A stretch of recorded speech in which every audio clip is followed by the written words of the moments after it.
The Galactic Empire's ship appeared in the sky without a sound. It was not one of the loud, fiery rockets humans built. It was a silent, dark mountain that blocked out the sun. It was perfectly smooth and colder than space itself. On the ground, in the city of Busan, a man named Min looked up. He was a soldier once, but now he worked fixing old machines. He felt a chill that had nothing to do with the ocean wind. The message came to every screen on the planet at the same time. It was not a request. It was a statement. A being who called itself the Viceroy of the Galactic Empire spoke. Its face was long and gray, with large black eyes that showed no feeling. It said humanity was a chaos species. It said human creativity and our desire to fight were a sickness, a danger to the peaceful order of the galaxy. The Empire's solution was a small device called a limiter.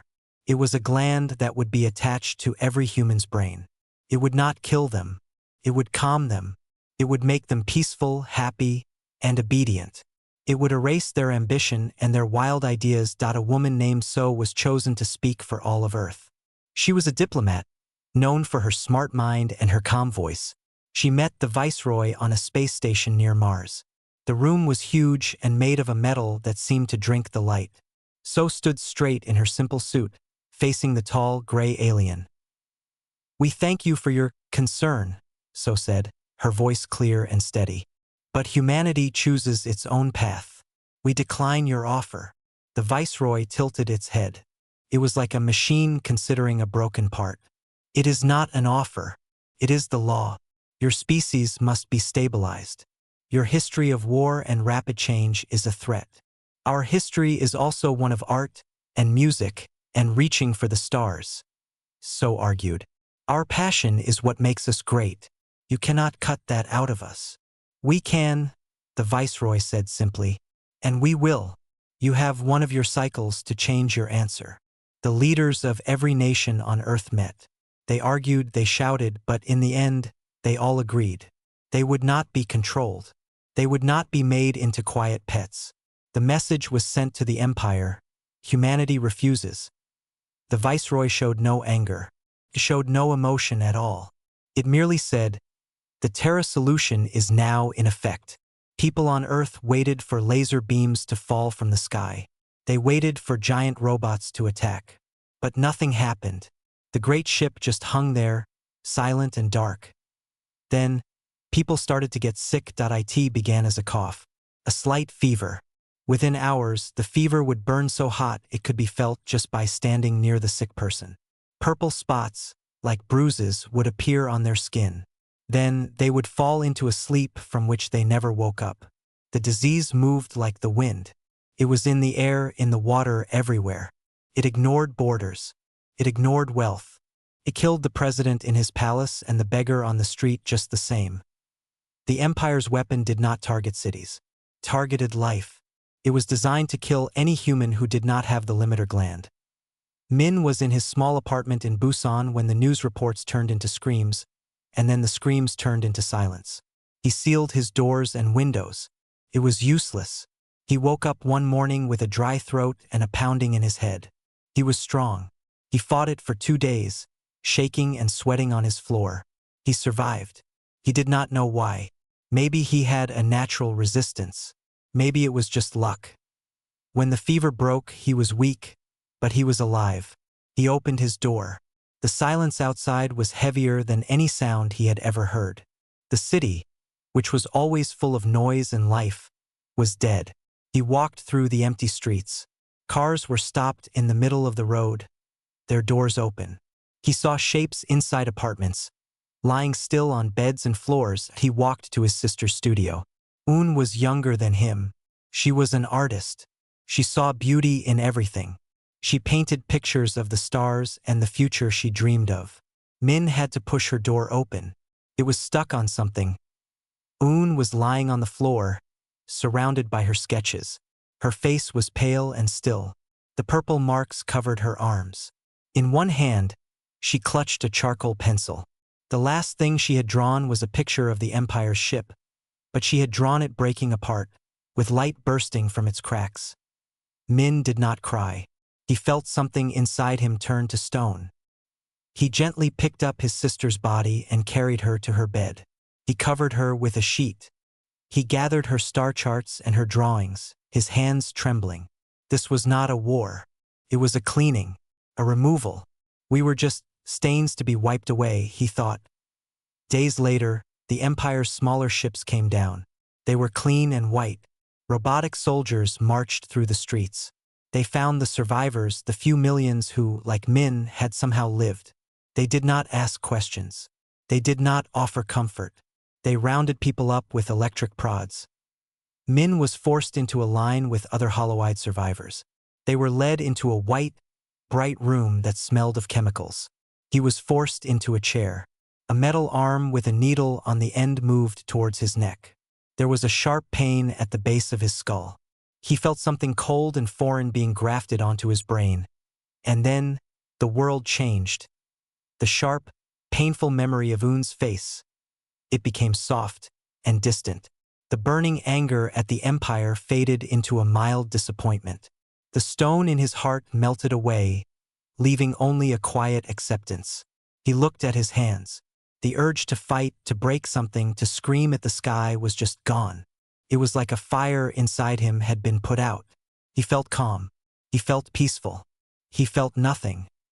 The Viceroy looked down at the planet from its ship. The reports were clear. Billions dead. The remaining population, 4.3 million, all successfully implanted with the limiter.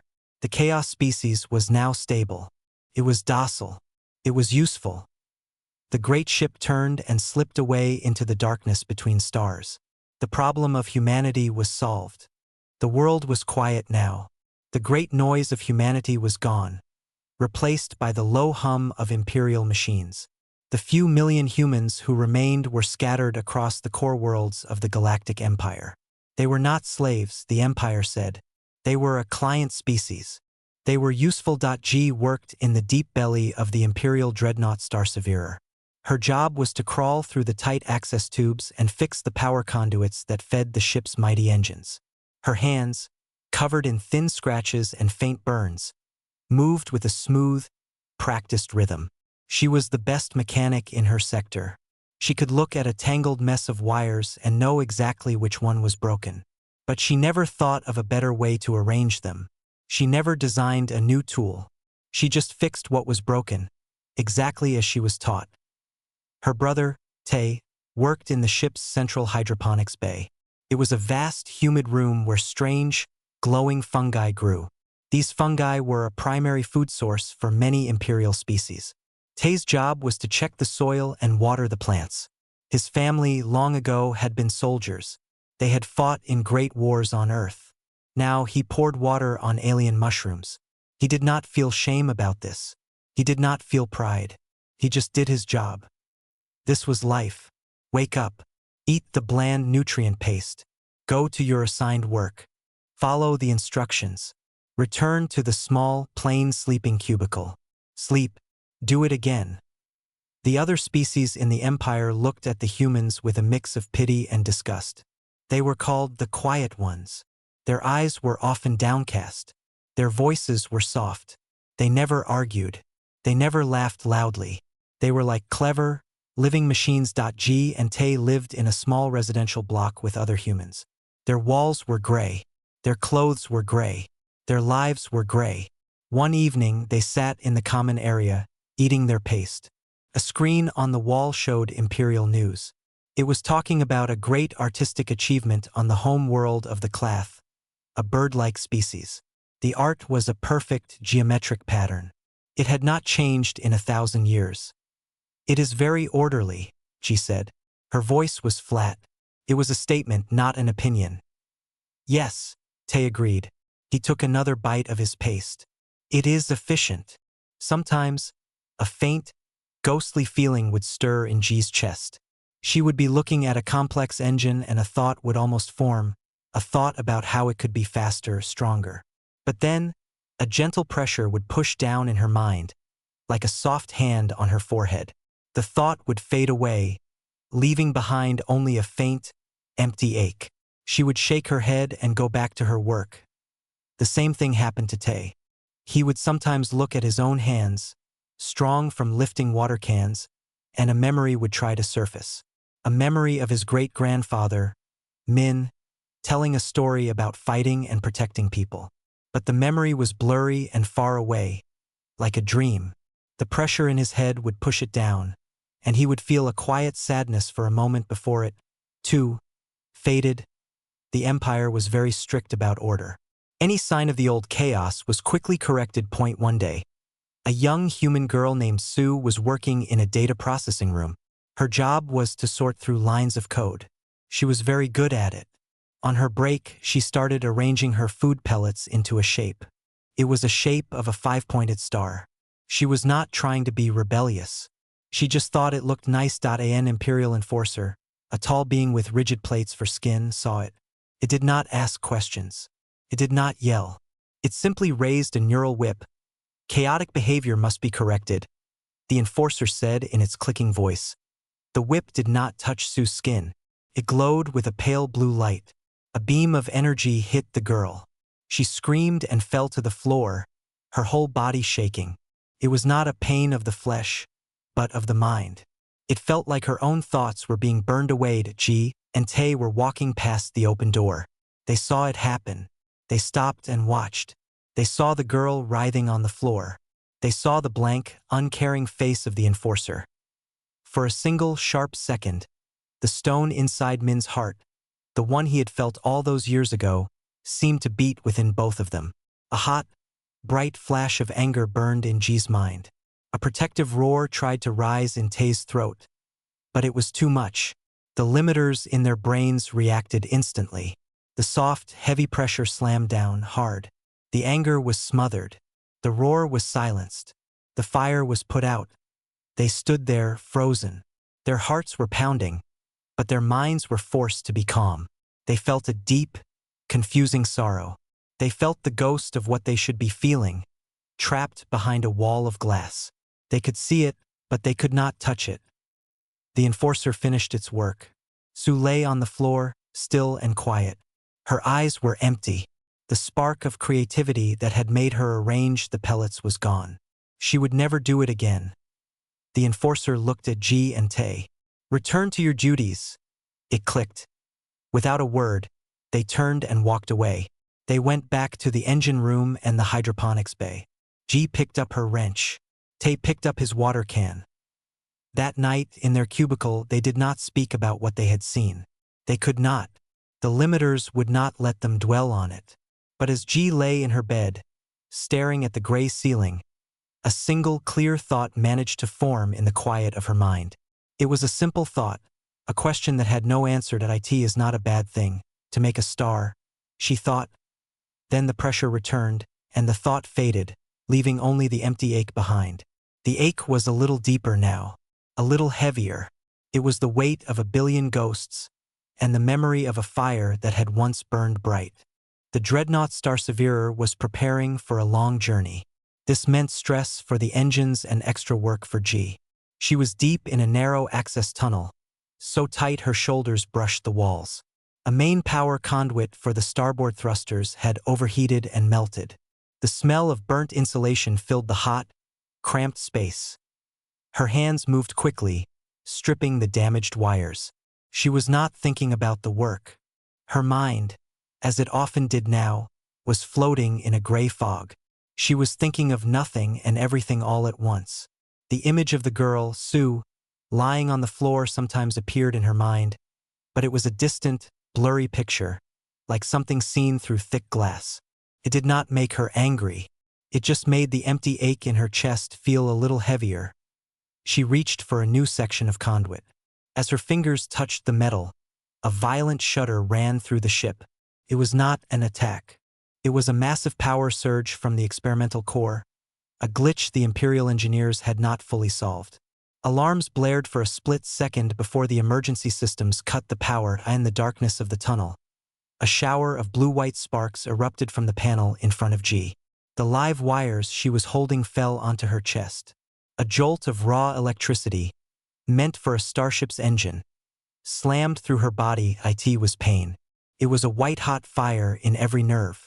Her back arched and she screamed, but the sound was lost in the screech of dying machinery. She felt her heart stutter. This is death, she thought, with a strange and final clarity. Then, everything went black. She woke up in the ship's medical bay. The lights were too bright. A medical droid was scanning her with a cold blue light. Spoke in a flat, electronic voice. Signs of severe electrical trauma.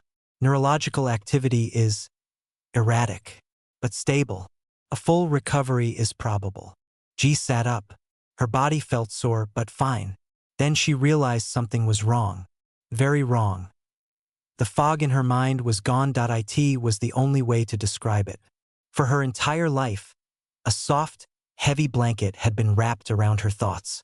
It smoothed out her feelings. It made sharp edges dull. Now that blanket had been ripped away. The memory of Sue on the floor was no longer a blurry picture. It was sharp and clear. She could see the terror in the girl's eyes. She could hear the sound of the neural whip. And with the memory came a feeling. A hot, sharp, terrifying feeling that burned in her stomach and tightened her throat. It was rage. Pure, undiluted, fiery rage. It was so powerful it stole her breath. It was directed at the Enforcer, at the Viceroy, at the entire Galactic Empire. They had hurt a child for making a star. The wave of anger was followed by another, even more painful feeling. Grief. A crushing sorrow for the girl, for her broken brother Tay, for her parents she never knew, for a planet called Earth that was now a graveyard. She saw the face of her ancestor, Min, carrying his sister's body. She felt his pain as if it were her own. Tears streamed down her face, hot and fast. She was feeling everything all at once. It was overwhelming and wonderful and terrifying. She looked at the medical droid. She saw its parts, its joints, the way its sensors moved. Before, she would have just seen a machine. Now she saw its design. She saw how its wrist joint was weak. She saw a flaw in its programming loop that made it pause for 0.2 seconds between scans. She could build a better one. She could disable it with a magnetic pulse from the bed's control panel. Her mind was racing. Ideas, connections, possibilities exploded in her head like fireworks. This was what the Empire had tried to kill. This was the chaos. It was just thinking. It was seeing the world not for what it was, but for what it could be. She had to hide this. If they knew, they would use the neural whip on her. They would burn this beautiful, painful clarity out of her mind forever. When the droid released her, she walked back to her cubicle. The gray walls seemed uglier than ever. The quiet hum of the ship sounded like a prison. She found Tay in the common area, slowly eating his nutrient paste. His eyes were dull. His movements were slow and precise. She sat next to him. Her heart was pounding. "Tay," she whispered. He looked at her. "You are back from medical. I am glad you are not damaged." The words were empty. They were the right words, but there was no feeling behind them. "I saw something today," G said, her voice low. "I was thinking about the girl. Sue." A faint flicker of something crossed Tay's eyes. A shadow of the memory. Then the blankness returned. "That was an unfortunate event. It is best not to think about it." "But I am thinking about it," G insisted, a new, fierce protectiveness rising in her. "I am thinking about what they did to her. I am thinking about our family. About Earth." Tay winced. He put a hand to his temple. "G, do not. It causes discomfort." The limiter was pushing back, trying to silence the dangerous thoughts she was putting in his head. She knew what she had to do. It was a terrible risk. She could kill him, but leaving him like this, a ghost in his own body, was a worse fate. That night, she built a device. She took parts from a broken cleaning droid and a power cell from her toolkit. She didn't have a plan. Her mind just assembled the pieces. It was a small, crude thing with 2 wires. It would create a short, controlled electrical shock. She went to Tay's cubicle. He was about to go to sleep. "Tay, I need to show you something," she said. Her hands were shaking. He looked confused but agreeable. "What is it?" "Hold these," she said, handing him the 2 exposed wires. He took them. He trusted her completely. She took a deep breath and connected the circuit. The effect was instant. Tay's body stiffened. His eyes rolled back in his head. A low groan escaped his lips. He collapsed onto the floor, convulsing for a moment before lying still. G knelt beside him, her panic rising. Had she killed him? Then his eyes opened. They were wide. They were full of confusion and fear. He looked around the room as if seeing it for the first time. He looked at his hands. He looked at G.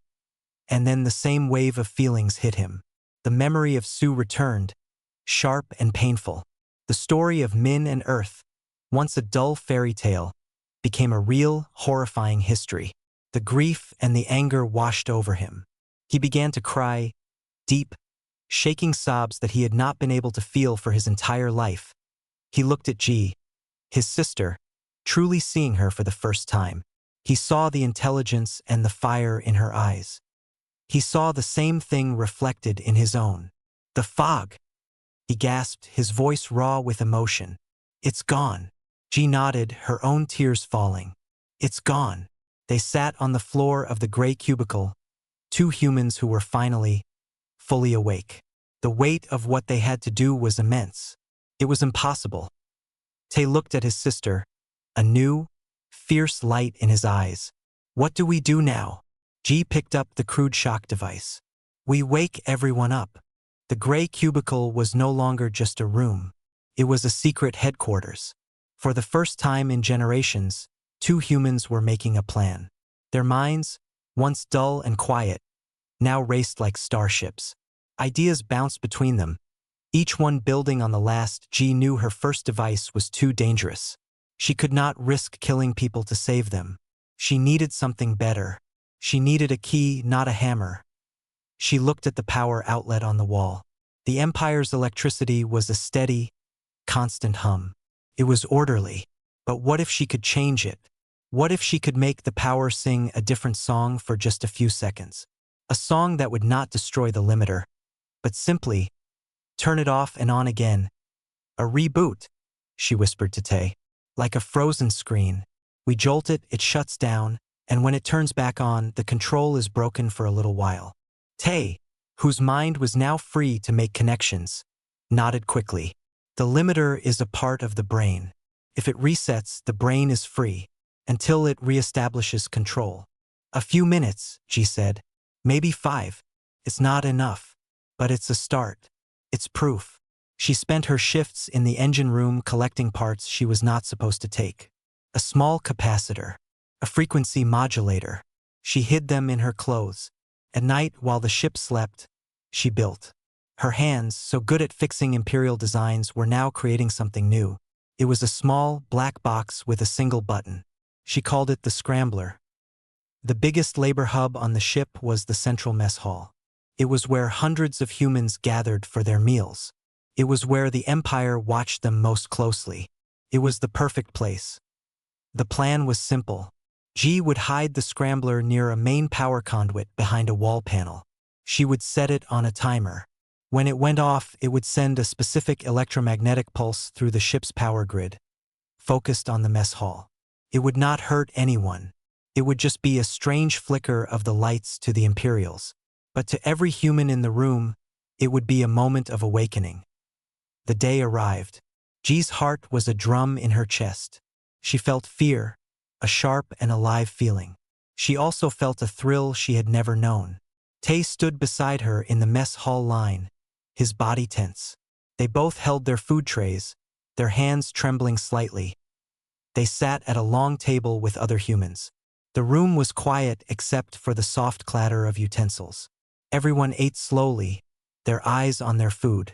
The air was thick with silence. G had set the timer for noon. She watched the clock on the wall. 10 seconds. 5. The lights flickered. A low buzz filled the air for a single second. Then everything returned to normal. An Imperial enforcer standing by the door looked up, its head tilting. It was a minor power fluctuation. Nothing to worry about. But at the table, everything changed. A man named June, who worked as an archivist, dropped his spoon. He had spent his life carefully censoring human history files, removing any mention of war or art. He looked at his hands, and then at the bland paste on his tray. A memory, sharp and clear, flooded his mind. He remembered reading about ancient Earth poets. He remembered the words, freedom and rage. His head snapped up, his eyes wide with shock and understanding. A woman named So, a cleaner, stared at the enforcer by the door. She usually felt a mild fear of it. Now she felt a burning hatred. She saw the neural whip on its belt and she thought, I could trip it with my mop. I could spray cleaning fluid in its eye sensors. All around the room it was the same. Humans were freezing in place. They were looking at their hands, at each other, at their captors. The fog had lifted. The quiet was broken by sharp, sudden breaths. A low murmur began to grow. It was the sound of confusion, of fear, and of a dawning, terrible joy. Tay looked at G. His eyes were alive with fire. It worked, he breathed. For 5 minutes. The mess hall was a place of silent revolution. Humans did not attack. They did not scream. They communicated with their eyes. A look from June to So said, You feel it too. A nod from one worker to another said, We remember. They shared a lifetime of suppressed grief and anger in a single glance. They saw the chains that had bound them, and they knew, for a brief moment, what it was to be free. They began to do small, chaotic things. A man deliberately spilled his drink. A woman pushed her tray off the table. It was not rebellion, not yet. It was a test. It was them saying, I choose to do this. The enforcers noticed the change in behavior. They stirred, their hands moving to their weapons. The head enforcer clicked a command. Cease this disorder. Return to your orderly conduct. The words were like a key turning in a lock. The 5 minutes were up. The effect was as sudden as the awakening. The fire in June's eyes dimmed. The confusion on his face smoothed into blank acceptance. He bent down and picked up his spoon. So looked at the enforcer, and the hatred was replaced by her usual mild fear. She looked at the spilled drink on the floor and felt a vague need to clean it. The murmur died. The humans went back to their meals. The moment was over. To the Imperial enforcers. It was a bizarre but brief episode of mass confusion. A glitch. They would report it as a minor anomaly. The system was stable again. But as G and Tay left the mess hall, they saw it. They saw the lingering look in June's eyes as he passed them. It was not the full fire from before, but it was not the old emptiness either. It was a spark. A seed had been planted. The memory of those 5 minutes of freedom was now buried in the minds of hundreds of humans. The Empire had written it off as a malfunction. But the humans knew. They had felt the ghost of what they were. And a ghost could not be easily killed. G looked at Tay, a slow, determined smile spreading across her face for the first time in her life. It's not enough, she said. But now they know it's possible. Now we know it's possible. The spark was lit. Now G had to turn it into a firestorm. The scrambler was a good tool, but it was local and its effect was temporary. She needed something that could spread like a virus, something that could free every human at once. Forever.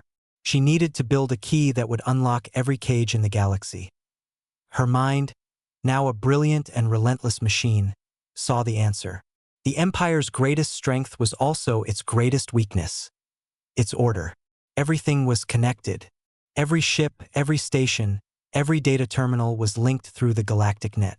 It was a perfect, predictable system. They had no firewalls against chaos because they had never imagined it. She worked in secret, in the dark hours of the night cycle. Using her deep access to the ship's core systems, she began to write a new program. She did not call it a scrambler anymore. She called it the Liberator.it was a piece of digital code, hidden inside a routine systems update. It would not cause a power surge. Instead, it would travel through the galactic net to every connected device. And when it found a human limiter, it would not send a jolt of electricity. It would send a very specific sequence of numbers and energy. Command. It would tell the limiter to deactivate permanently. It would tell the gland to wither and die. Like a plant cut off from water. It was a silent, invisible weapon. Tay helped her. His job in the hydroponics bay gave him access to the ship's biological records. He found the exact chemical and electrical signature of the limiter gland. He provided the target for G's weapon. Together, they were unstoppable. The final step was the release.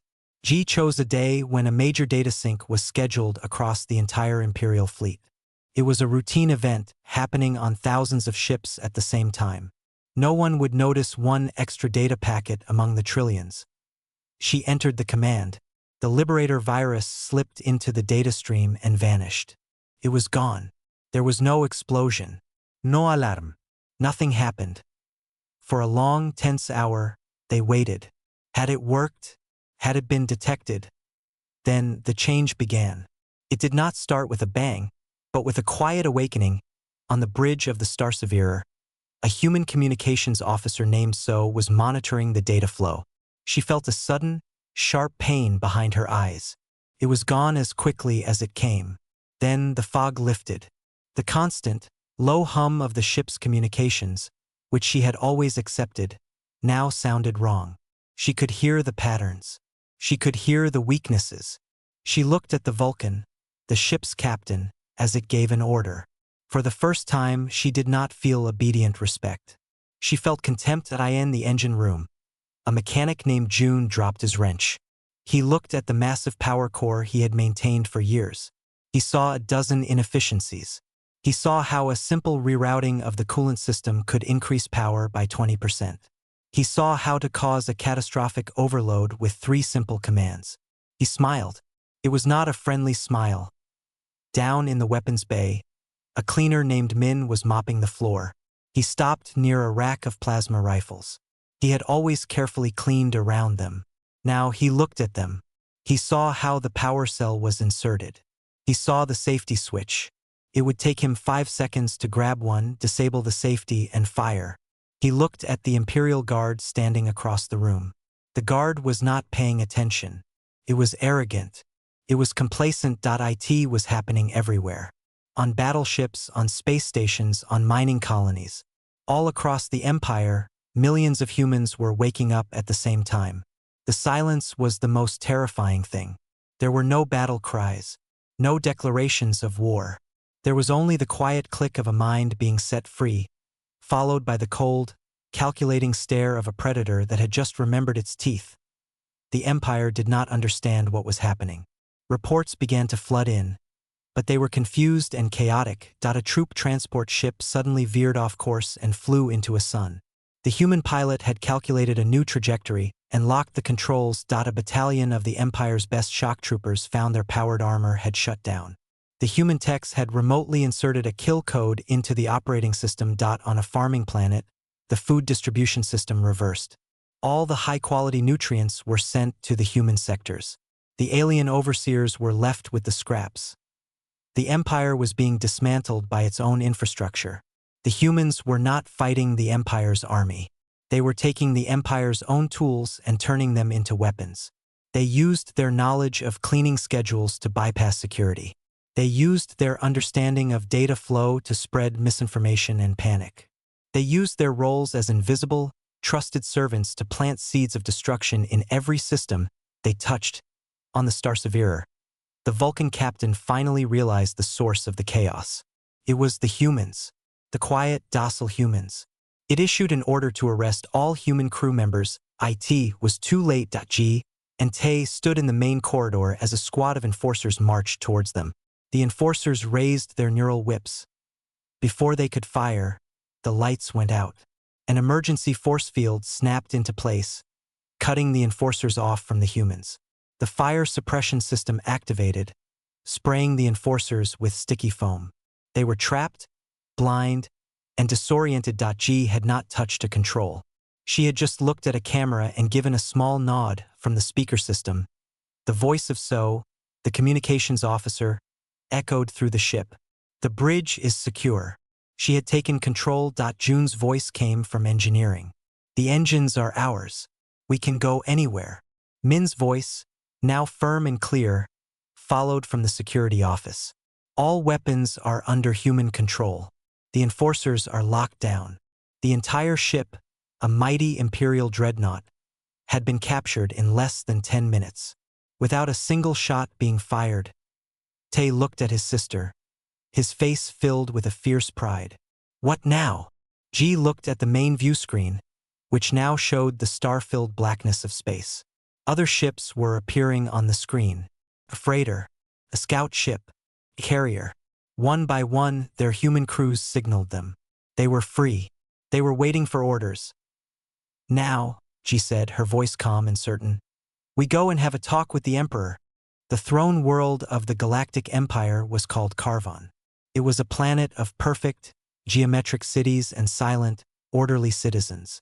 For 10,000 years, it had been the unshakable center of the galaxy. Now, a single ship cast a shadow over its capital. It was not an imperial dreadnought. It was a mismatched fleet of stolen vessels. A dreadnought, a freighter, a mining hauler, and a dozen other ships, all flying in a formation that made no sense to imperial tacticians. They moved like a swarm, unpredictable and fluid. They were the human fleet. They did not bombard the planet. They did not attack the orbital defenses. They simply disabled them. The powerful planetary shield flickered and died. The defense platforms powered down, their guns pointing harmlessly at the stars. The communication arrays went silent. Karvan was cut off from the rest of the galaxy. Wrapped in a blanket of perfect silence on the ground, there was panic. But it was a quiet, confused panic. The leaders did not know what to do. Their enemy was not following the rules of war. A small, unarmed shuttle descended from the human fleet. It landed in the main plaza of the capital city, right in front of the Imperial Palace. The ramp lowered. G and Tay walked out. They were not wearing armor. They wore simple, clean clothes. They looked like mechanics, not conquerors. They were followed by a small group. There was So, the communications officer, June, the archivist, Min, the cleaner. They walked through the silent, terrified crowds of alien species. No one tried to stop them. The Imperial guards stood frozen, their weapons useless in their hands. The humans had hacked their systems. They walked straight into the throne room. It was a vast, echoing chamber. The last Imperial Viceroy sat on a tall, crystalline throne. He was the same species as the one who had condemned Earth. He looked old and tired. His large black eyes were wide with disbelief. How? The Viceroy asked, his voice a dry whisper. It was the only word he could manage. How is this possible? You were stabilized. G stepped forward. She was not angry. She was not shouting. She was calm, and that calmness was more terrifying than any rage. You saw our creativity as a sickness, she said, her voice clear in the quiet room. You saw our desire to fight as a flaw. You were wrong. They are tools. The best tools any species ever had. Tay spoke next. You tried to turn us into simple tools. But a tool does not think. Tool does not adapt. You wanted us to be hammers. But a hammer cannot become a key when the lock changes. The Viceroy shook his head. Your chaos, it is an infection. It destroys order. Your order was a cage, G replied. You built your entire civilization on the idea of control. You made everything perfect, and in doing so, you made it brittle. She gestured to the world outside. You never had to adapt. You never had to improvise. For 10,000 years, you never faced a problem you could not solve with your rulebook. Then you faced us. So, the communications officer looked at the Viceroy with pity. You thought you were putting out a fire, but you were only putting a lid on a pot. You trapped the heat. The pressure built and built for generations. And then, she said, snapping her fingers, the lid came off. The Viceroy looked from one human face to another.